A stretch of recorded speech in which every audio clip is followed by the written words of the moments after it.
भगवान शंकर का सबसे प्रिय और पवित्र महीना सावन 14 जुलाई से शुरू हो रहा है। इसके साथ ही कांवड़ यात्रा भी आरंभ हो जाएगी। हर साल लाखों शिव भक्त कांवड़ लेकर गंगा जल लेने हरिद्वार जाते हैं और वहां से जल लाकर महादेव का जलाभिषेक करते हैं। कोरोना महामारी की वजह से पिछले 2 साल से जिले में कांवड़ यात्रा नहीं हुई, जिस कारण से इस बार कांवड़ियों की भारी भीड़ उमड़ने की उम्मीद है।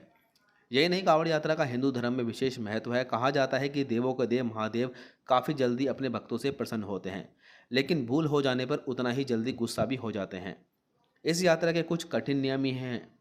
आइए जानते हैं कांवड़ यात्रा से जुड़े नियम और महत्वपूर्ण जानकारी। कांवड़ यात्रा के नियम। कांवड़ यात्रा एक पवित्र यात्रा होती है, इसलिए इस यात्रा में शुद्धता का विशेष रूप से ध्यान रखना चाहिए। बिना नहाए धोए भक्तों को कांवड़ को हाथ भी नहीं लगाना चाहिए। अगर आप कांवड़ यात्रा कर रहे हैं तो आपको किसी कारण से रुकना पड़ रहा है तो गंगा जल से भरी हुई कांवड़ को कभी भी जमीन पर नहीं रखनी चाहिए। इससे कांवड़ की पवित्रता पर असर पड़ता है। इस स्थिति में कांवड़ को किसी ऊंचे स्थान पर ही रखना चाहिए। कांवड़ यात्रा करने वाले भक्तों को मांस, मदिरा और तामसिक भोजन से पूरे श्रावण मास दूर रहना चाहिए। सबसे पहले त्रेता युग में श्रवण कुमार ने अपने माता पिता की इच्छा पूरी करने के लिए कांवड़ यात्रा की थी। वे अपने माता पिता को कांवड़ में बैठाकर हरिद्वार ले गए थे। इसके बाद उन्होंने अपने माता पिता को गंगा में स्नान कराया और वापस लौटते समय गंगाजल शिवलिंग पर चढ़ाया।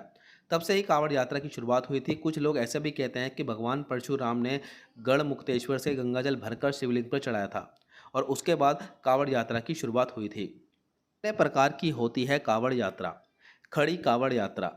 खड़ी कांवड़ यात्रा को सबसे कठिन कांवड़ यात्रा माना जाता है, क्योंकि इसमें ना तो कांवड़ जमीन पर रखी जाती है और ना ही टांगी जाती है।